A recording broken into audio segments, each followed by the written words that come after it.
এখনকার সময়ে কাউকে বিশ্বাস করা একেবারেই ঠিক না। আমি এই কথাটা কেন বললাম আপনারা পুরো ভিডিওটা দেখলেই বুঝতে পারবেন। নানির মুরগির বাচ্চাগুলো এখন বড় হয়ে গেছে, যখন আমরা এসেছিলাম তখন তো ছোট ছিল।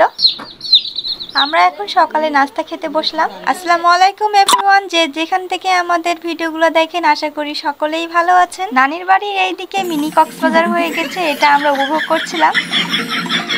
আজকে তো আমরা বাসায় চলে যাব, সেজন্য বাগানে একবার ঘুরতে আসলাম। আমাদের বাগানে গাছপালায় ভরপুর, মাটি অল্প কিন্তু গাছপালা অনেক বেশি। আমি তো প্রথমে খেয়ালই করিনি যে এখানে একটা মেম সাহেব বসে আছে।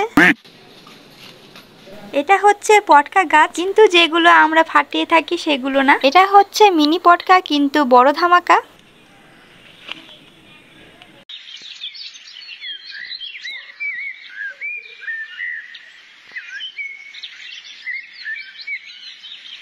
অনেক কথাই তো বললাম, তো এখন আগের কথাতে ফিরে আসি। আমি তো আগেই বললাম যে মানুষকে বিশ্বাস করা একেবারে উচিত নয়। তার কারণ হচ্ছে আমাদের বাগানে গাছ কাটার দায়িত্ব একজনকে দেওয়া হয়েছিল। যেই গাছ কাটবে তাকে আব্বু বলেছিল যে গাছ কাটার সময় গাছের গুড়াটা যেন না কাটে। এই কথা বলেছিল কারণ আপনারা তো দেখেছেন আমাদের গাছটা একেবারে পুকুরের পাড়ে ছিল। এই গুড়াটা যদি না কাটতো তাহলে এই অবস্থা হতো না। এখন তো পানি চলে আসছে ভিতর দিকে, বৃষ্টি হওয়ার কারণে পুকুরের পানি তো অনেক বেড়ে গেছে। এখন তো আমাদের বাগানেরই অসুবিধা হবে।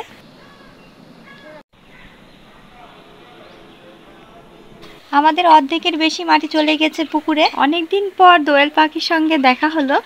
এই গাছটায় তো অনেকই লেবু ধরে, কিন্তু এইবারে দেখি লেবু অনেক কম ধরেছে।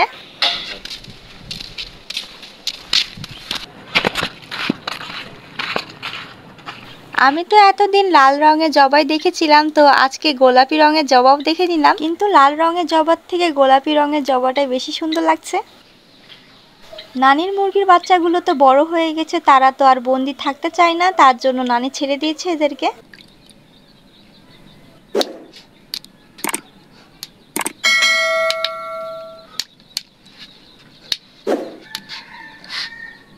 এটা হচ্ছে শালিক পাখি, এর পায়ে কিছু একটা হয়েছে যার জন্য ধরা হয়েছে। রৌদ্র আকাশ এখন আমরা কুড়ি নিচ্ছে। এই আমড়াটা অনেক মিষ্টি, যার কারণে খেতে ভালো লাগে। এদের কাণ্ড দেখেন, আমরা গাছে উঠা বাদ দিয়ে আম গাছে উঠছে, তাহলে কি আমরা পাওয়া যাবে? যাই হোক, আমরা তো পেরেছে, কিন্তু 3টা পেরেছে। এখন 3টা আমরা কে খাবে? আমরা তো পারলো, কিন্তু একটু বেশি করে পারলেই ভালো হতো। এখন আমরা ওই বাগানে চলে যাচ্ছি বাগান দেখতে। তখন তো শুধু রৌদ্র আকাশই গেছিল, তো এখন আব্বু এসেছে, যার কারণে আব্বুকে নিয়ে যাওয়া হচ্ছে। আজকে দেখি রৌদ্র আকাশের সঙ্গে আমার জামা ম্যাচিং হয়ে গেছে। Matching matching. হ্যাঁ। নানির বাসা থেকে আমাদের ওই বাগানটা একটু দূরেই, যার কারণে যেতে সময় লাগে। আমরা তো কেউই জানতাম না যে গাছ কবে কেটেছে। লোকটা ফোন করে জানাবে বলেছিল, কিন্তু পরে ফোন করে আর জানায়নি। রৌদ্র আকাশে তখন দেখে এসেছিল, কিন্তু আব্বু আম্মু দেখেনি, যার কারণে এখন যাওয়া হচ্ছে আর কি। মানুষকে বিশ্বাস করে একটা দায়িত্ব দেওয়া হয়েছিল, কিন্তু সে তো দায়িত্ব পালন করলোই না, উল্টো আরো ক্ষতি করে রেখে দিল। এমনই হয় মনে হয় যে মানুষকে বিশ্বাস করলে এতটা ঠকে যেতে হয়।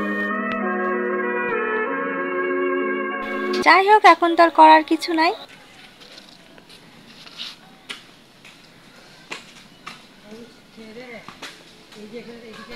এখানে তো গাছটা ছিল, এখন এখানে মাটি দিয়ে দিতে হবে, না হলে পানি আরো চলে আসবে। পুকুরের পানির কারণে আমাদের মাটি ভাঙতে ভাঙতে কত দূরেই চলে গেছে। শিকড়গুলো দেখে আপনারা হয়তো বুঝতে পারছেন।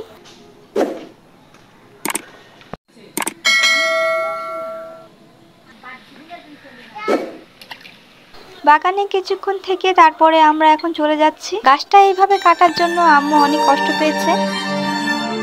আমরা একটু ঘুরে যাচ্ছি নানির বাসায়। আমরা বাগান থেকে অন্য জায়গায় গেছিলাম, তো আপনাদেরকে সেটা দেখানো হয়নি। তো সেইখানকার কাজটা শেষ করে আমরা এখন ফাইনালি নানির বাসার দিকে যাচ্ছি।